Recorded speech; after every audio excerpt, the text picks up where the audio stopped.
Hi! Hello! Welcome to our channel. నేను మీ సిరి. ఈరోజు మనం చెప్పుకోబోయే కథ మిసెస్ అగస్త్య.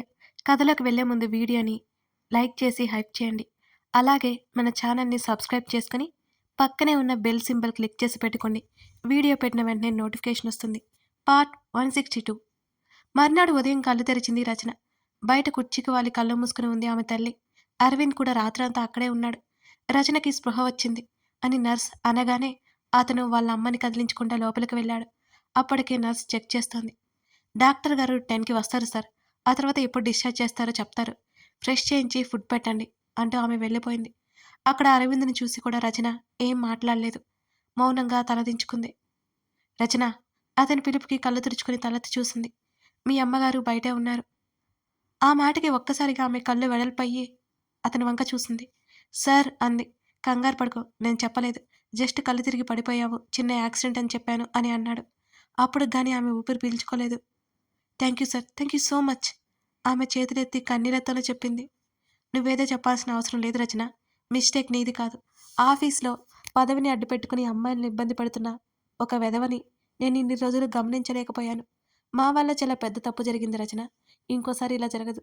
ఆమె చేతి మీద చేయి వేసి చెప్పాడు అరవింద్. ఇతనిలాంటి మంచి వ్యక్తిని తనిప్పుడు దగ్గరకు తప్పుడు వ్యక్తిగా భావించింది. మళ్ళీ చప్పున కళ్ళల్లో నీళ్లు ఉప్పొంగాయి. ఇతనే లేకపోతే తన పరిస్థితి ఏంటి? సారీ సార్ ఆ రోజు అంటూ ఆమె ఏదో చెప్పబోయింది.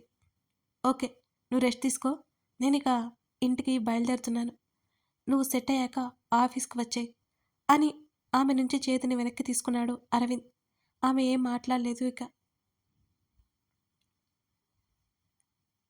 అతను వెళ్ళడం ఇష్టం లేనట్టు ముఖం పెట్టుకుంది రచన. అతనికేదో అర్థమవుతున్నా పట్టించుకోలేదు అతను. అతని విషయంలో తను చాలా పొరపాటు పడిందని ఆ మాత్రం స్పష్టంగా అర్థమైంది రచనకి. ఇంకా ఏదో చెప్పాలని ఉంది కానీ ఆమె చెప్పలేకపోతోంది అరవింద్‌తో. అరవింద్ ఆమెను చూసి బయటికి నడిచాడు. బయట అప్పటికే కళ్ళు తెరిచి ఉంది రచన తల్లి. అరవింద్ గదిలో నుంచి రావడంతో అతనికి ఎదురు వెళ్ళింది ఆమె. రచనకి ఎలా ఉంది అరవింద్? ఆమె ఆదుర్దాగా అడిగింది. బావుందండి. నేను ఫార్మాలిటీస్ అన్నీ ఫినిష్ చేసి వెళ్ళిపోతాను. డాక్టర్ వచ్చాక మీరు ఇంటికి వెళ్ళిపోవచ్చు అని అన్నాడు అరవింద్. ఆవిడ చేతులెత్తి దండం పెట్టింది. అయ్యో! ఏం చేస్తున్నారు మీరు? ఆమె చేతులు కిందకి దించేసి, నా పిఏ మీ ఇంటి దగ్గర డ్రాప్ చేస్తారు. వెళ్ళండి. వెళ్తాను. అరవింద్ ఆమెతో చెప్పి వెళ్ళిపోయాడు. వెంటనే లోపలికి నడిచింది ఆవిడ. మోకాలి మీద తల పెట్టుకుని ఆలోచిస్తోంది రచన. కూతురు దగ్గరికి వెళ్ళింది. రచు! తల్లి పిలుపుకి ఉలిక్కిపడ్డట్టుగా చూసింది రచన తల ఎత్తి. వెంటనే కూతుర్ని కౌగిలించుకుని తనలో ఉన్న భయాలను దించుకోసాగింది ఆవిడ. అమ్మా! ఒక్క పెట్టిన రచన ఏడ్చేసింది. అరవింద్ నాకంతా చెప్పాడమ్మా. అసలు నిన్ననాలి. నీ మీద నీకు శ్రద్ధ ఉందా?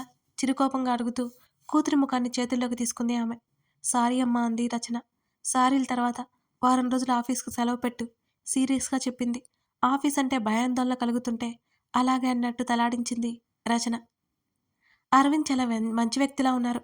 అసలు నీకు ఎలా పరిచయం అతను? పక్కనే కూర్చుంటూ అడిగింది ఆవిడ. అరవింద్ ఏం చెప్పాడో తన తల్లి చాలా కంగారు పడకుండా ఉండడం రచన గమనించింది. ఆయన మా బాస్ అమ్మా. రచన మాటలకు ఆవిడ కళ్ళు పెద్దవయ్యాయి ఒక్కసారిగా. ఏంటి? అని అడిగింది. అవునమ్మా. ఆయన మా బాస్. అసలు మా బ్రాంచ్‌లోనే ఉండరు.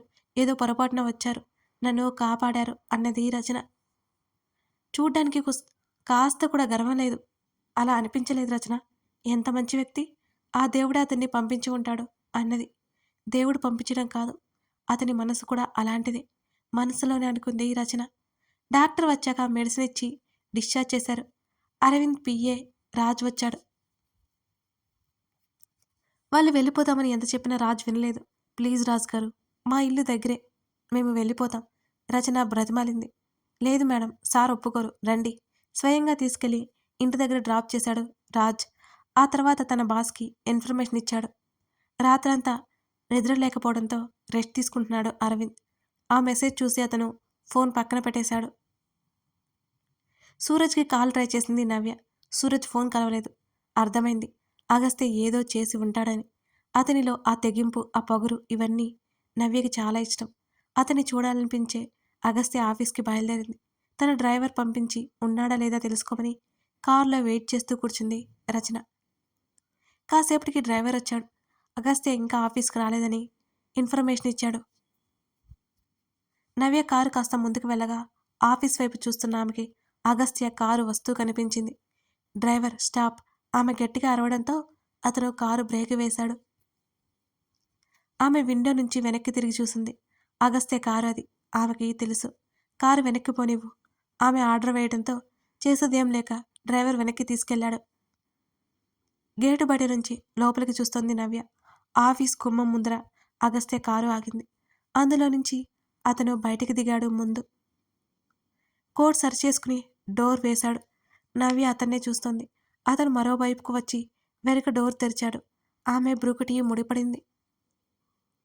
అతను చెయ్యందించగా శ్రీధ కారు దిగింది. నవ్య కళ్ళు చిన్నవైపోయాయి ఒక్కసారిగా. కారు వెళ్ళిపోయింది. అగస్త్య శ్రీధ ఇద్దరి చేతులు పట్టుకుని లిఫ్ట్ వైపుకి నడిచారు. నవ్య ముఖం ఎర్రబడింది. ఆమె కళ్ళు నిప్పులు కురిపిస్తున్నాయి. శ్రీధ ముఖంలో నవ్వు ఆమె భరించలేకపోతోంది. అన్నిటికంటే ముఖ్యంగా అగస్త్య పక్కన శ్రీధని ఆమె చూడలేకపోతోంది. నవ్య కారు దిగి లోపలికి అడుగుపెట్టింది. ఆమె గార్డ్స్ వస్తాను అంటే వద్దన్నట్టు చెయ్యి అడ్డుపెట్టింది. ఆమె లోపలికి నడిచింది. సెక్యూరిటీ మధ్యలోనే ఆపేశారు. నేను నవ్య భరద్వాజ్ కంపెనీ సీఈఓ. ఆమె తను ఎవరో చెబుతూ ఐడి చూపించింది. మీరు ఎవరైనా సరే అపాయింట్మెంట్ లేకుండా లోపలికి అలో లేదు మేడం అని వాళ్ళు అడ్డుకున్నారు నవ్యని. మీ బాస్కి కాల్ చేసి వచ్చానని చెప్పు. నవ్య వాళ్ళిద్దరినీ చంపేసేలా చూస్తూ అన్నది. మేడం గారు ఉన్నారు, సార్ డిస్టర్బ్ చేయొద్దని చెప్పారు అని అన్నారు వాళ్ళు. ఆ మాటలకి తగలబడిపోతున్నట్టు ఫీల్ అయిపోయింది నవ్య. నేనిప్పుడు తన్ని కలవాలి. కాల్ చేస్తావా లేకపోతే నన్నే వెళ్ళిపోమంటావా? నవ్య ముందుకు వస్తుంటే ఇద్దరు లేడీస్ వచ్చి ఆమెను 2 చేతులతో పట్టుకుని బయటికి గెంటేశారు. అంతకంటే అవమానం మరొకటి లేదనిపించింది నవ్యకి. ఇంకొక క్షణం అక్కడ ఉండకుండా బయటికి వెళ్ళిపోయింది నవ్య. గ్లాస్ విండో నుంచి బయటికి చూస్తున్న అగస్త్య కళ్ళల్లో పంతం, పెదవుల మీద అదోలాంటి నవ్వు. ఆమెకి అర్థమైతే ఇప్పటినుంచైనా తన వైపు చూడకుండా ఉంటుంది. కానీ అక్కడ ఉంది నవ్య భరద్వాజ్. త్వరగా ఓటమిని ఒప్పుకోదని అతనికి తెలుసు. ఓయ్ ఏం చూస్తున్నావు? అతను ఎందుకు బయటకు చూస్తున్నాడో అర్థం అవ్వక విండో దగ్గరికి వెళ్ళి ఆమె కూడా తొంగి చూడడంతో వెనక్కి తిరిగి ఆమెను తన వైపుకు లాక్కున్నాడు అగస్త్య. ఏం లేదు అన్నాడు. త్వరగా నీ వర్క్ కంప్లీట్ చేసుకుంటే మనం బయటికి వెళ్ళాలి అన్నది శ్రీధ. సరే, అంతవరకు నువ్వేం చేస్తావు? బయటకు ఒకసారి చూసి ఆమె వైపు చూశాడు. నవ్య కారు వెళ్ళిపోవడం ఆమెకు కనిపిస్తూనే ఉంది. నైట్ నన్ను నిద్రపోనిచ్చావా? కాసేపు నిద్ర వేసి వస్తా అన్నది మూతి తిప్పుతూ. ఏంటో తెగ ముద్దొచ్చేస్తున్నా? ముందుకు వస్తున్న అతని ఛాతీ మీద 2 చేతులు అడ్డుపెట్టి సడన్గా ఏమైంది నీకు అని అయోమయంగా చూసింది శ్రీధ. అరే కిస్ చేయాలనిపించింది, అది కూడా తప్పేనా అని అడిగాడు వెనక్కి జరిగిన ఆమె నడుము పట్టుకుని దగ్గరికి లాక్కుంటూ. అబ్బా నొప్పి! శ్రీధ గట్టిగా లాగడంతో కీచుగా అరిచింది. అలాగే ఆమెతో పాటు వెనక్కి నడిచి ఆమె నడుము చుట్టూ 2 చేతులతో పట్టుకెళ్ళి ఎత్తి టేబుల్ మీద కూర్చోబెట్టాడు అగస్త్య. రోజు రోజుకి యంగ్స్టర్ అయిపోతున్నట్టు ఫీల్ అయిపోతున్నావేంటి హా అని అతని చూపులకి జత కలుపుతూ అన్నది శ్రీధ. ఐఎమ్ జస్ట్ 32 అన్నాడు పెదవి విరుస్తూ. అయినా 27 ఏళ్ళున్నట్టు ఉన్న అతన్ని చూస్తూ లోపల మురుసుకుంటూ. అయితే ఏం చేయమంటావు ఇప్పుడు అని అడిగింది. కిస్ చెయ్యి అని అన్నాడు అగస్త్య. ఆ అని నోరు వెళ్ళబెట్టి చూసింది శ్రీధ. అసలు ఆఫీస్కి ఎందుకు తెచ్చావు నన్ను? నీకు ఏదో పని ఉందనే కదా వచ్చావు? అతని చొక్కా కాలర్ సర్దుతూ అంది శ్రీధ. రావడానికి ఒక పర్పస్ ఉందిలే కానీ ఇప్పుడు ప్రియారిటీ మారిపోయింది. ఆమెకు సమీపంగా జరిగి ఆమె మొహాన్ని చేతుల్లోకి తీసుకుని ఆమె పెదవులు అందుకున్నాడు అగస్త్య. కళ్ళు మూసుకొని అతని ముద్దులో కరిగిపోయింది. అతను పెదవులు విడిన మరుక్షణం ఓయ్ ఇప్పుడేం ప్రోగ్రామ్స్ పెట్టుకోవద్దు చిరుకోపంగా చూసింది శ్రీధ. ఒక్క నైట్కే దూరం పోతుందంటావా? అలాగే ఆమెను 2 చేతులతో ఎత్తుకుని తన పర్సనల్ రూమ్లోకి తీసుకెళ్లిపోయాడు అగస్త్య. ఎక్కడ పడిపోతుందా అని 2 చేతులు హారంలా అతని మెడ చుట్టూ వేసి అభిముఖంగా ఉన్న అతన్ని చూస్తూ నన్ను ఇందుకే తీసుకొచ్చావు కదా నువ్వు ఉక్రోషంగా చూసింది శ్రీధ. వాళ్ళిద్దరి మధ్య కాస్త దూరం కూడా భరించలేకపోతున్నాడని చెప్పలేడు కదా. ఎటు నుంచి ఆపద వస్తుందా అనే కంగారు అతనిలో ఇంకా పోలేదని చెప్పగలడా ఏంటి? చెప్పడతను. ఆమెను బెడ్ మీదకి విసిరి ఆమె మీద వాలిపోయాడు అగస్త్య. రావణ్ ఆమె మాట అతని ముద్దులో కరిగిపోయింది. బుద్ధుంటే ఇంకోసారి నీతో రాను. అతని పెదవులు ఆమె భుజాన్ని చేరగానే పరవశంగా కళ్ళు మూసుకుంది శ్రీధ. ఈ మాట చాలాసార్లు చెప్పావు సెనోరిటా.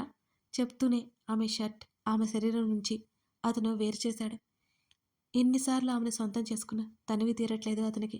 భారమైన ఆమె నిట్టూర్పులు అతనిలో ఆమె మీద ప్రేమావేశాన్ని పెంచుతూనే ఉన్నాయి.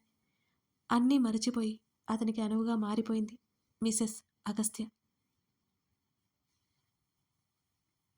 మరో గంట తర్వాత దిండు తీసుకుని అగస్త్య భుజం మీద కొట్టేసాగింది శ్రీధ. ఏయ్ మెంటల్, ఏమైంది నీకు అని అడిగాడు నవ్వు ఆపుకుంటూ. చూడు నన్ను, ఆఫీస్కి ఎలా వచ్చాను, ఇప్పుడేంటి అసలు విరిసిన మల్లెపూలా వచ్చాను, అర్థమైందా? మరిప్పుడు నలిపి పడేశావు అని ఉక్రోషంగా అరిచింది శ్రీధ. మల్లెపువ్వు ఎలా ఉన్నా మత్తెక్కిస్తుంది అంటూ కన్ను గీటాడు అగస్త్య. కళ్ళు నోరు తెరుచుకోవడం ఆమె వంతైంది. రోజు రోజుకి పడుచుపిల్లాడిగా మారిపోతున్న పతిదేవుడు అంటూ వెటకారంగా అన్నది శ్రీధ.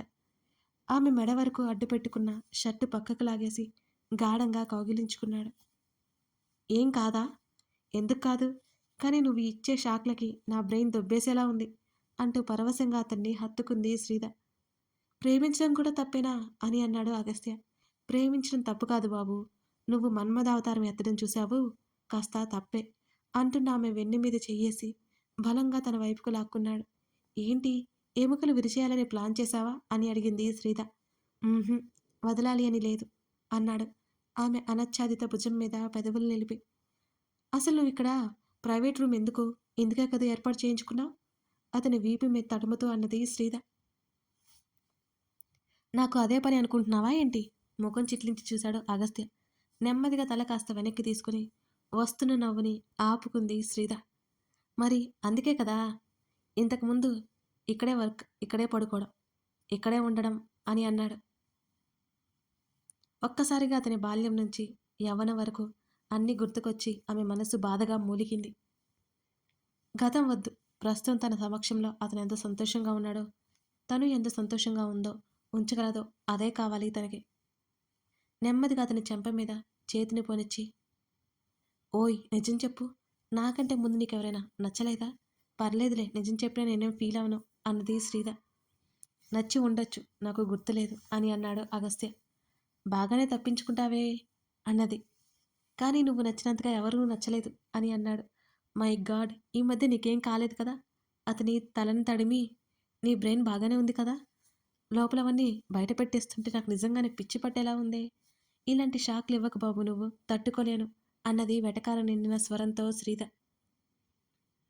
ఆమె చెంపలు వత్తిపట్టి ఆమె పెదవులు గాఢంగా అందుకున్నాడు.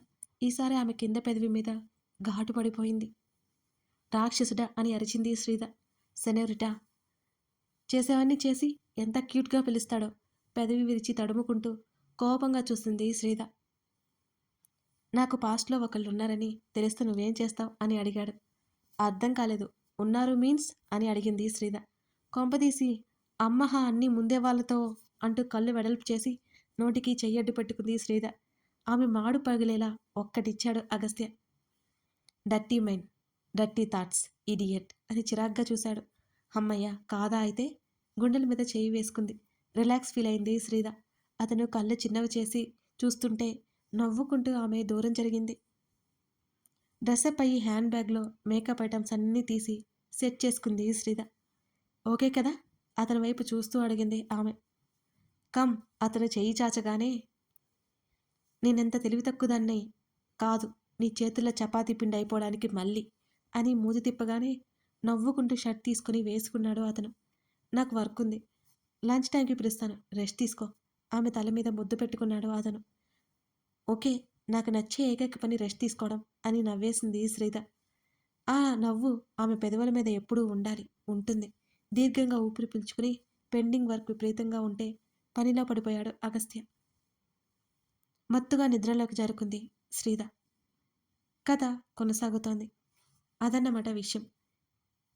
నవ్య మరి ఎలా మారుతుంది, అసలు మారుతుందా లేదా, ఇంకే సమస్య తెచ్చిపెడుతుంది తెలుసుకోవాలంటే తప్పకుండా ఈ కథను పూర్తిగా చూడండి.